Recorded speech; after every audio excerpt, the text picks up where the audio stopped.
Right. A hot air balloon rises from the ground with uniform acceleration. After 10 seconds, the balloon attains a height of 25 meters. If the total mass of the balloon and basket is 250 kilograms, find the magnitude of the lifting force. Yeah?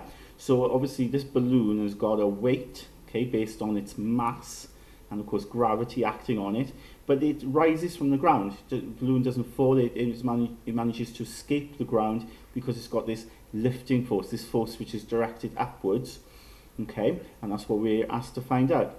So for that we're going to apply Newton's second law, and we need to know what the acceleration is. All they say is it's got uniform acceleration, and they give us some details here. So it says after 10 seconds the balloon attains a height of 25 meters.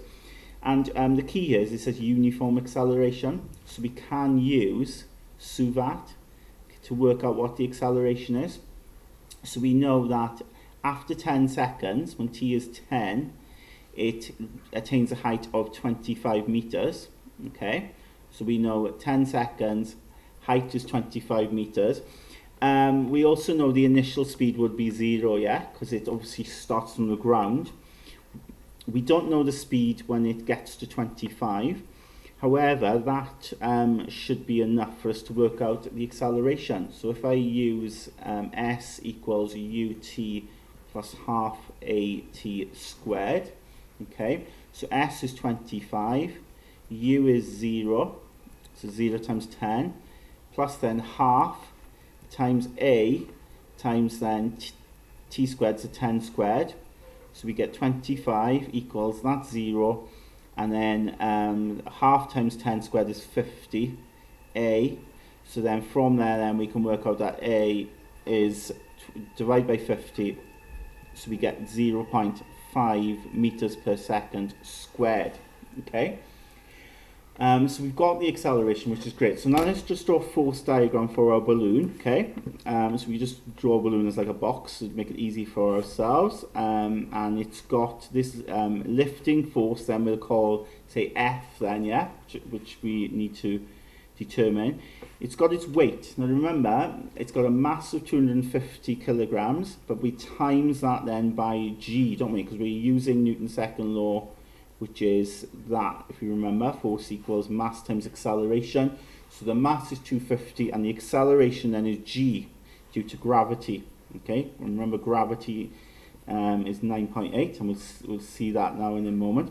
But in terms of directions, going upwards, so it's accelerating upwards. So if I apply Newton's second law, resultant force equals to mass times acceleration. So we can have F pulling it up, take away then the weight, just 250 g. Now F has got, if you think about it, F has got to be greater than the weight. Yeah, F is bigger than this for it to lift.